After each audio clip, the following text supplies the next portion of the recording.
Good evening, I'm Pinky Webb. Tonight we ask the questions, we tackle the issues, we clarify matters, and we get on point.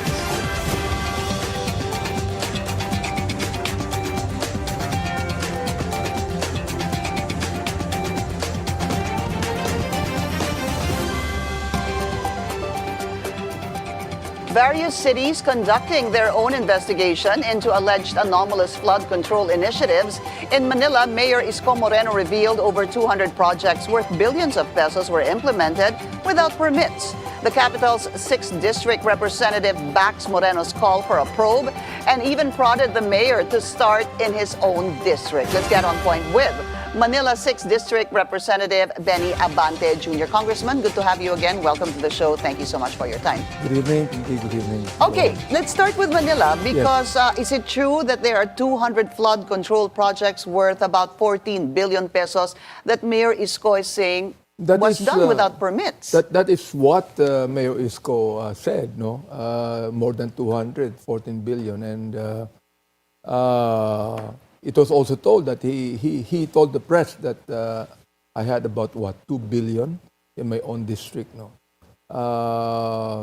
There's a congressman that had 4 billion. Kaya sabi ko, I'd like him to start in my district because anyway, see, Manila is actually a city that is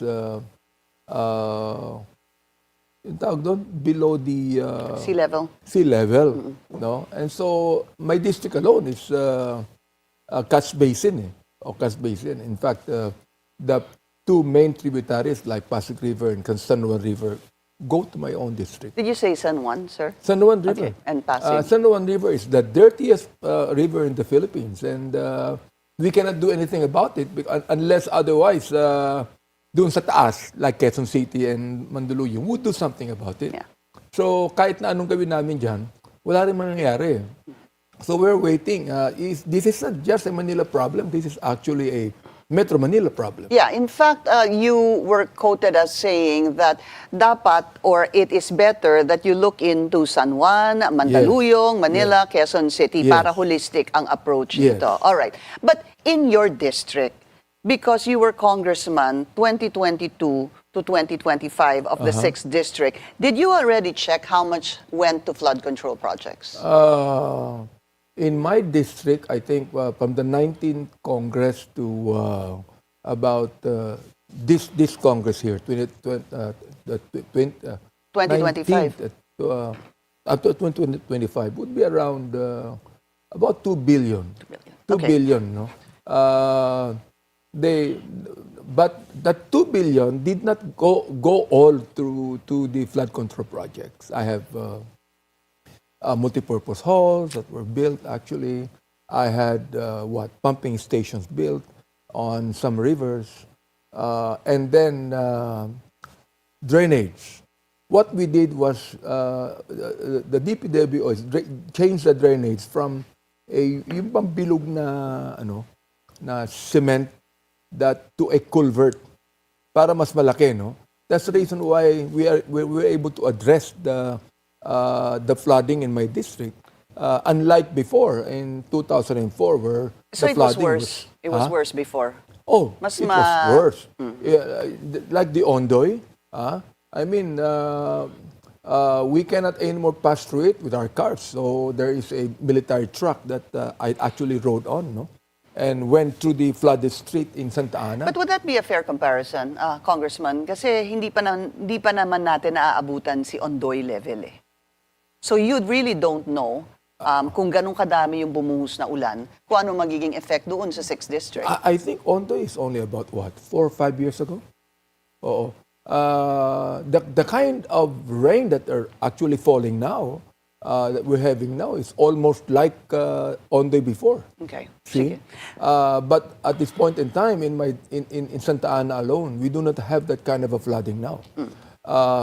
The flooding we have would now be in Santa Mesa, where the San Juan River flows, and also in Punta, where the Pasig River actually go into. So doon lang ang flooding. And the thing is, I was telling the DPWH and the MDA because I complained about a week ago that when you build something you should not only build that, you ought to monitor it, and you ought to maintain it. But the thing is, it's not being maintained properly. So that's the complaint that I have with the MDA and the DPWH, because they should monitor if it's working, they should maintain it that it's working, because right now, there was a chairman that complained to me in Biata Pandacan where the Pasig River actually flows. And the pumping station there with the floodgates have not been working for about 4 years. So I asked the MDA, and the MDA told me that's the problem of DPWH.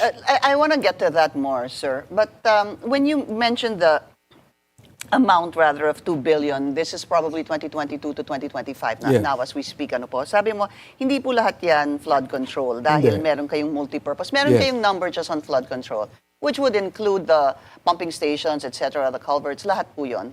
Just an approximate. Palagay ko yung pumping station na pinagawa ko since natin Congress would be around mga 5. What is 5, sir? 5 pumping stations. Okay. Oo, Hindi, pero in terms of cost, magkano pong napunta sa 6th district in terms of cost for flood control? I think there's hindi ko alam lahat, pero one pumping station would cost around somewhere from 25 to 50 million. One pumping station. Kasi talagang mahal because the equipment come from abroad. Quick question about that, follow-up, sir. I recall reading something that there was a pumping station that Mayor Isko was saying in Santa Mesa na tama ho ba na ang generator ay nakakabit sa, tama ho ba, car battery? Okay. Now, of course, that is DPW's problem, no? They should actually maintain that. Palagay ko ako rin nagpatayo noon pero when DPWS built that during my time, it was also the time of Mayor Isko. He was the mayor then. But ang pinagkataka ko, bakit ngayon lang niya nakita? When it was actually built during his time when he was mayor. But marami din, that's the same question we can ask every single one of you and every single LGU, sir, just to be fair, na bakit ngayon nyo lang lahat yan napapansin? Hindi ho ba? That's why, hence this investigation, after the President said, mahiya naman kayo. Okay, so be that as it may, sir. So do you think it's a positive development right now that everyone seems to have their own stake, their own opinion, their own investigation into these flood control projects? It is. I believe, Pinky, that should be. That should be talked about every day. We should actually finish this. No, it's not just that will be in the press for about 1 week and afterwards, boom, nakalimutan na. No, palagay ko, we should actually put a period to this. In the 6th district, have you gone around, have you checked, Congressman, to see if you have, number one, ghost or substandard flood control projects? I would go around. In fact, I have my own engineer that actually monitored the project from the time they started, while they're building it, and after building it. Because usually, after building it, when it's completed, we have an inauguration to it. So, hindi pwedeng hindi makompleto yan because we cannot inaugurate if it's not completed. See? And I would like to say that there's no substandard project in my district. There's no ghost project in my district that I could be able to assure the public about that. Wala po kaming makikita o yung mga tao o yung mga reporters na substandard or ghost sa 6th district. Wala kayong makikita. During my time, I do not know. I do not know the past congressman, but during my time, wala. And your time would be which Congress? Well, the 19th? I was a congressman in 2004 until 2010, and then I came back in the 19th Congress, and then this Congress. Okay. All right. Quick, siguro fact check lang, sir. See, when you mentioned Ondoy, that was a bit of almost 2009 pala po yun. 2009. Ganun na po katagal yan. All right. So, it's a good thing that people are more curious, interested, and want people to be held accountable. So if you say in the 6th district, sir, during your time, walang substandard at walang ghost, tila walang magiging problema si contractor doon po sa 6 districts? Wala. In fact, I check on my contractors when the president begin to list down all the contractors, and I'm so glad na wala doon sa listahan ni presidente. But when you say my contractors, that might be misconstrued, sir, na kayo ang pumipili ng contractor, kaibigan nyo si contractor. Hindi po. Wala akong kaibigang contractor. In fact, it is actually the DE that suggests what contractor to use. You see? Are you close to the DE? Kasi that's another thing that's coming out, sir. Actually, I'm not close with any one of them because in a way, DPWH always changes the DE, once in a while. For example, like a DE would only be there for about 3 years or 4 years. Nagbabago yan. So you cannot really be close to them. So you've never had any dealings with the DE dahil nagiging, sir, medyo notorious ang mga DE ngayon dito sa usapin ng flood control. Do you have any dealings with them? Meron ho ba kayong naging project na napag-usapan, na sinabi mo, kailangan mo to gawin, kailangan mo ibigay to kay contractor na ganito, or otherwise, sir? Hindi ako nagsasabi ng ganun because I'm not even party to the bidding and everything like this. They're the ones doing it, actually.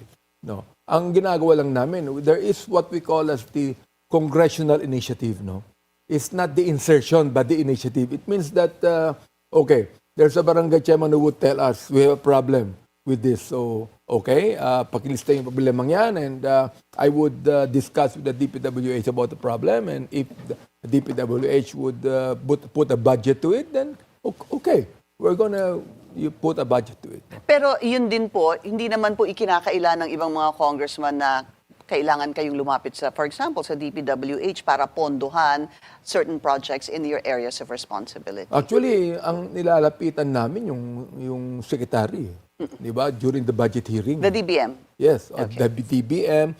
The DBM should be blamed for that because the NEP, for example, when they submit the budget to Congress, it's the NEP. It's the DBM that actually submit the NEP to Congress. They're the ones that actually get all of the funding. That's right. Oh. And then later on naman, pag naging GAB na yan, o naging JA na yan, naging batas na yan, doon lamang nagkakaroon ng tinatawag nating Congressional initiative. Where, for example, the need of the district, pwede nilang pakinggan. Pwede nilang sabihin na wala kaming pondo dyan. See, pero doon din pumapasok si insertion, di ho ba? Si congressional insertion. Then that's not the DBM secretary. It's the fault of Congress kung may insertions. Kasi the money stays the same If I would say there is a certain insertion to it, but sa amin we have congressional initiative more than the insertion. Because what we do is we just tell them, okay, there's a problem in my barangay here. If you would like to fund it, okay. Kung wala kayong pwedeng ipondo, wala akong magagawa. See, because they hold the budget. But that's also the reason why this coming budget season, sir, there are going to be reforms, ni Huba, as mentioned. Sabi po ni Congressman Toby Tiangco even before, actually during the President's State of the Nation address, sabi niya po, tanggalin na kasi ang mga small committees na yan dahil wala ngang record ng mga small committees. In fact, during the first it wasn't called a hearing, talk regarding the 2026 budget, the congressman, Toby Tiangco, hindi ho ba hinihingi pa nga yung records mula kay Congresswoman Swansing? Kasi nga, wala daw records itong small committee dahil ang lumalabas, sir, merong mga nangyayaring magic dun sa mga small committees. Kawawa naman si Congresswoman Swansing because siya, batang-bata siyang legislator, hindi pa siya nun Hindi pa niya time yun It was Congresswoman Stella Kimbo, right? Oo, hindi pa niya time yun. Siguro, Toby Tiangco has been there for what? The past Congresses. He should have actually, complained already on that before that time. Bakit ngayon lang? And I was thinking, alam niya na yun nung pa. Bakit ngayon lang siya nagko-complain? Yeah, in fact, I asked him that same question and then meron po siyang resibo. Way back, maraming beses na rin daw siyang nag-complain. But okay, so there is going to be a hearing by the House. It's a tricom hearing and you will be chairing that as well, right? No. I'm chairing the Quadcom. The Quadcom, Just be a sorry. part of the Hindi TRICOM, kayo dun yes. sa TRICOM. Hindi, All right, hindi. so there's a TRICOM kasi medyo nakakalito yan eh. So it's going to be public accounts? Yes. Public accountability? Public accounts and public order. Public And order. public works. And public works. And that will start on Tuesday. We're going to Yes. talk about that. After the break, we'll continue our discussion with Manila 6th District Representative Benny Abante. When we return, stay tuned. This is On Point.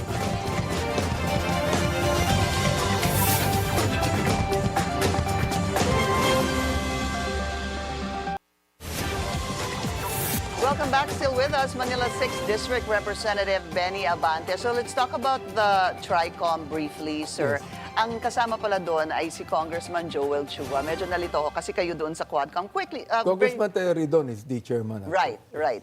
So, how can you siguro assure the public that this TRICOM hearing will come up with an investigation that will be impartial?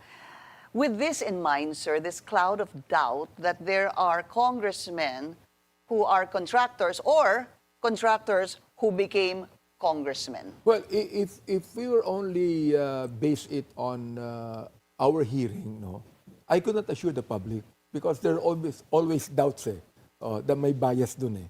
So sabi ko, why don't we have it more of a whole government approach where the executive, where the judiciary, and Congress are investigating, and including this.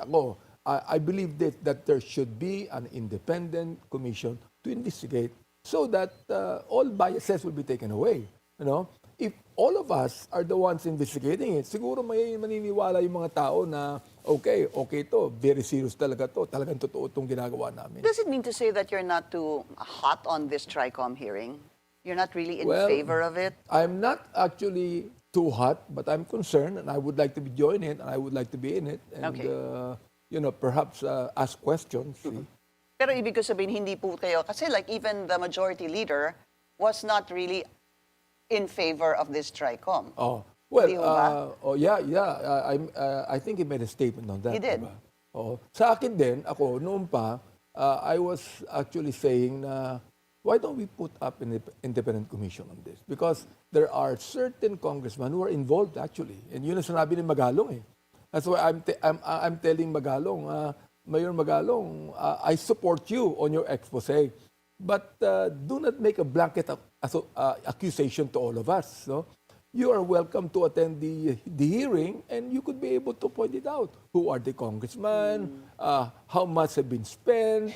And if there are some corruption that has been done, you're free to do it. Do you feel... Of course, under oath yan. Yeah. Do you feel that nadamay po lahat ng miyembro ng Congress? Nadamay lahat eh. I mean, in fact, later on, medyo nagsabi siya na hindi naman lahat. Sabi niya meron namang good men and women. After I said that, don't make a blanket accusation. Okay. And then he said that there are 67 congressmen involved. So we'd like to find out who they are. I think that needs to be clarified because Yes. I was also looking into that, sir.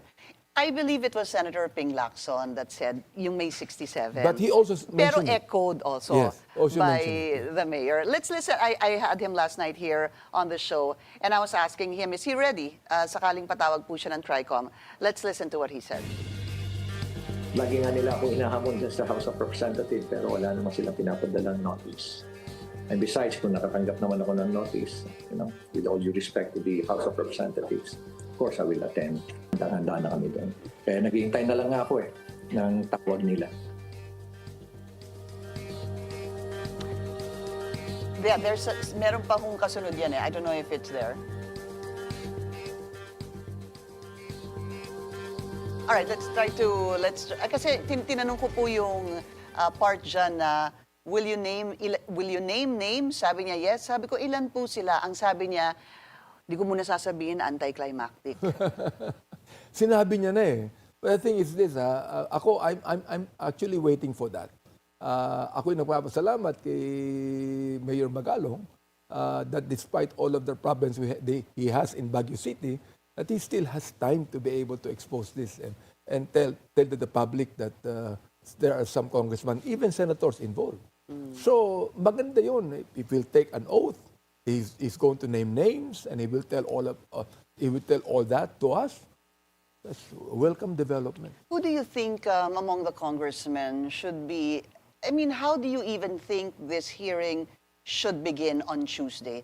I guess I asked that, Congressman, kasi parang there's so many issues, there's so many cities, there's so many flood control projects. Paano ho kaya dapat umpisahan yung hearing para medyo smooth at flowing po yung magiging pagdinig? I actually do not know the plans of Congressman Redon, but I would be thinking that he's going to start with Benguet, no? And if he starts with Benguet, for example, or Bulacan, he might start with Bulacan. So, malaking problema yon. Then he goes to Benguet, he goes to Davao City. Ganun na mangyayari sa pinag-uusapan namin eh. So, I just would like to tell Mayor Magalong that maghintay ka lang because your time will come, actually. And you actually are really looking forward to that. Yes, Not yes. sarcastic, sir. You're not being No, sarcastic. Yeah. no. In fact, I told the public that I fully support Mayor Magalong for Okay, what he said. you mentioned Davao, no? Meron pong naging tugon si Representative Paolo Duterte from the 1st District of Davao City because of this, yung mga flood control projects din po sa kanyang lugar.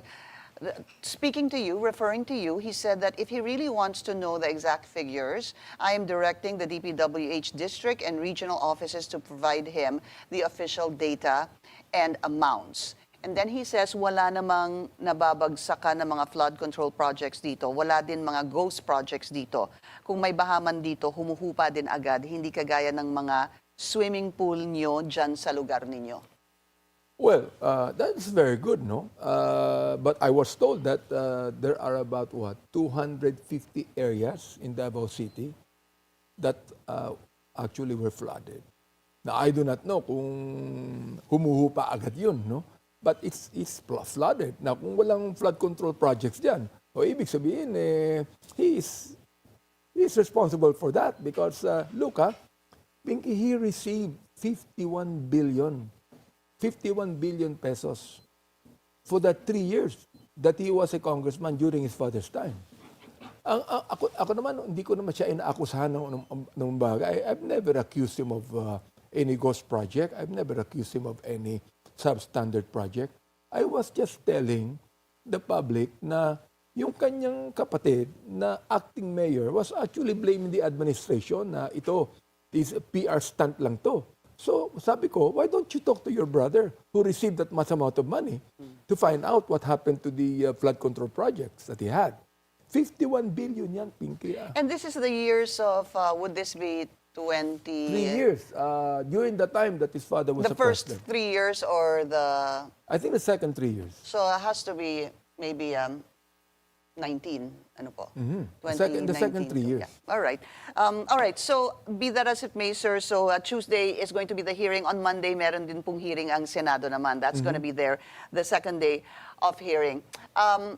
Quickly, I wanted to talk about the Quadcom, no? I hope you don't mind. So, you already had a briefing on this, and I wanted to ask you so far, are you happy with the progress of the investigation from the NAPOLCOM, the DOJ, doon po sa mga lumalabas na mga testimonya? No, I'm not. In fact, I told them during the briefing that the committee is quite disappointed with your revelation because look, the DOJ is investigating, the CIDG is investigating, the NAPOLCOM is also investigating, but so far, none has been charged in court.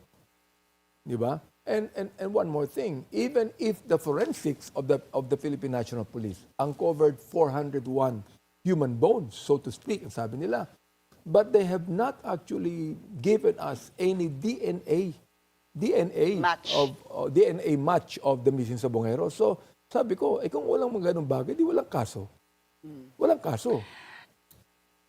Do you believe the testimony of the Patidongan brothers, or is this really for you subject to verification pa? It remains to be seen, no? And because we're going to have ipapasa ko na yan sa Quadcom when we have the hearing of the Missing Sabongeros. And this time, it's now a hearing, and so we're going to invite Patidongan. We're going to invite the 18 policemen that are right now in custody, and I was told that 12 of them are in preventive suspension. The other ones have been dismissed, and the others have been exonerated. So we'd like to find out about that too. Who are they? What is their participation in this whole thing? And what about Atong Ang? Papatawag niyo din po ba siya? I believe so. Later on, papatawag din natin siya sapagkat he was charged eh. He was charged for murder. Even I think Gretchen Barreto. Mastermind po si Atong Ang. Yun ang Oo, sinasabi. yun ang sabi ni Patidongan. No? So, we will still find out from him kung talagang siya nagsasabi ng totoo.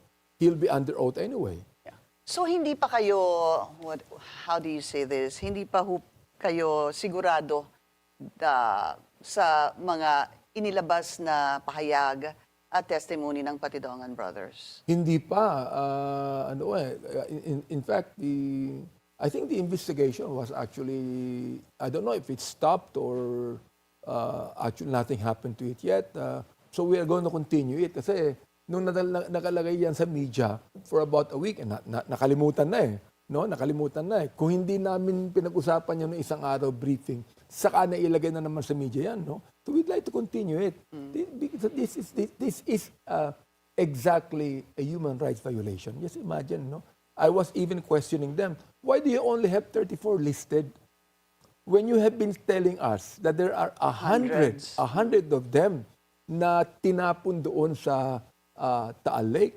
So I was thinking, siguro ang iba hindi sa Taal Lake tinapon yan. Sa iba't ibang lugar. Ilan ho ba talaga? Salvaging yan eh. Ilan ho ba talagang missing, sir? 34. But there's also that number is actually even more than that. They were not telling us about really more than that. Good to know. They just said 34 listed. So now they're really saying 34 Yes. missing sa Bungeros. Yes. All right. And when is the hearing? The hearing would be perhaps the middle of the month of September. Either September 15 or 20, something like that. All right. Manila 6th District Representative Benny Abante. Sir, pleasure to have you. Thank you so much for your time. Thank you to all of you. That's On Point. Join us again Monday, 7:30 p.m. here on BNC, the Billionario News Channel. I'm Pinky Webb. Thank you for watching.